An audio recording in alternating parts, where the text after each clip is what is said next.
Alright, so today we're going to talk about, in a little more detail, the world of foreclosures and the world of short sales. A huge part of this market in this area, and it amazes me, still how many questions are generated each week with new buyers, and whether they're new to the process or people that have bought and sold in the past. They really a lot of people don't know the real specifics, and it can be kind of scary. It can feel kind of sketchy. So we're going to talk about the process today, and we're going to check out a couple of foreclosed properties.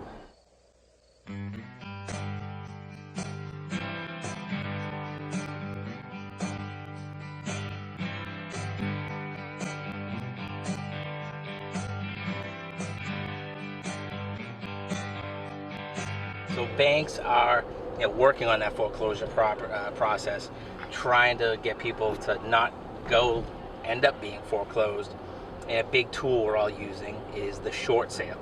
So a short sale, you have the homeowner still owns the house, and they owe more money than what the market value is. So you get the homeowner tries to sell the house and negotiate with their lender to forgive that difference.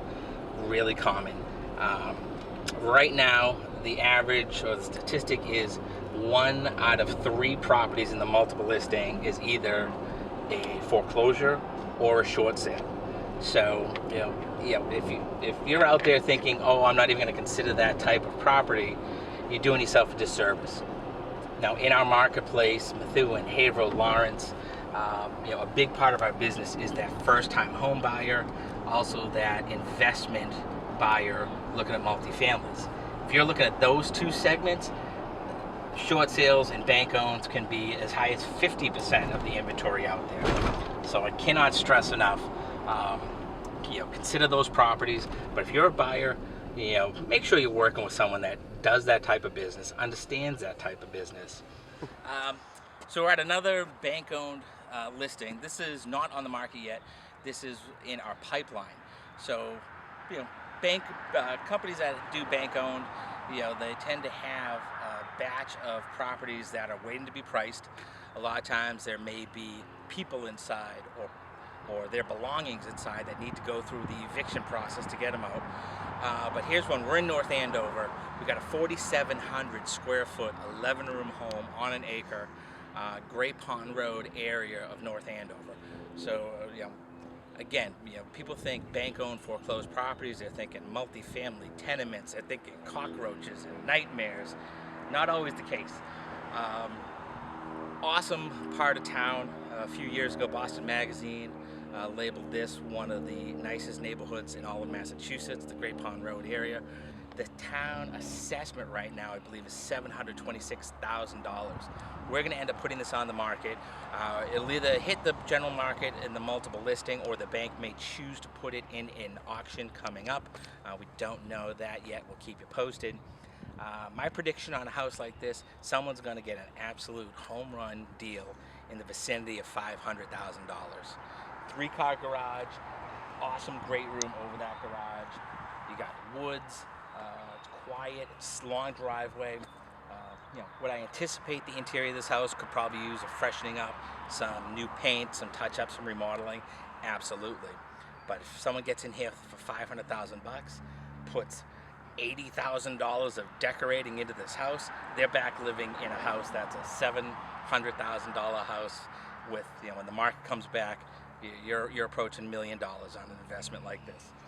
All right, we're checking out another bank-owned property in my pipeline. We're waiting on pricing. Has not hit the market yet. We're in Plastown, New Hampshire, 24 Pollard Road. Big, oversized, expanded cape. Definitely needs a lot of work, but a great location. We're out in the woods. The roof, totally shot. It'll probably have some active roof leaks. Also have some water damage on the inside, which has created a mold problem. The bank is likely going to clean that up. The roof is definitely going to need replacement, but I anticipate this being a home that's probably going to end up selling close to $100,000. And the reality of getting a roof done, if you call 5 roofers right now in this market, you'll get bids probably as high as $12,000, but you'll find someone for probably under $6,000 that put a brand new roof in this. So even if you don't have a lot of money to afford these expenses, there's special financing out there.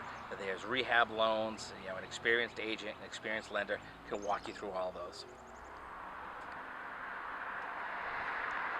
We're out in front of 37 Rosemont Street in Haverhill, another bank-owned property. This is with Bank of America.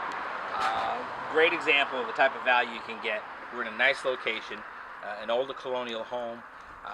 City of Haverhill has this assessed at about $186,000. We put it on the market at $118,900. Got about 4 or 5 offers in that first week. Put a deal together. We're going to close this in about 2 weeks. And it's just a real great example. You've got to pay attention to those foreclosed homes, the bank-owned stuff. Someone's going to make a nice profit, clean this up, put it back on the market, make some money. So when we start the process of a short sale, when I'm working with a homeowner, I do bring in a short sale specialist, a negotiator that I've used for a number of years, and that person then becomes the middleman between the homeowner and the lender, and their job really is to facilitate the whole process, communicate with all parties involved, and the success ratio is much higher.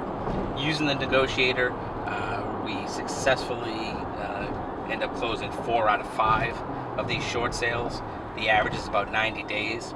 Without a negotiator, the market average is about 60% success rate. So highly recommend work with someone that's what they do. Have a realtor that knows the short sale process, but also use a short sale negotiator.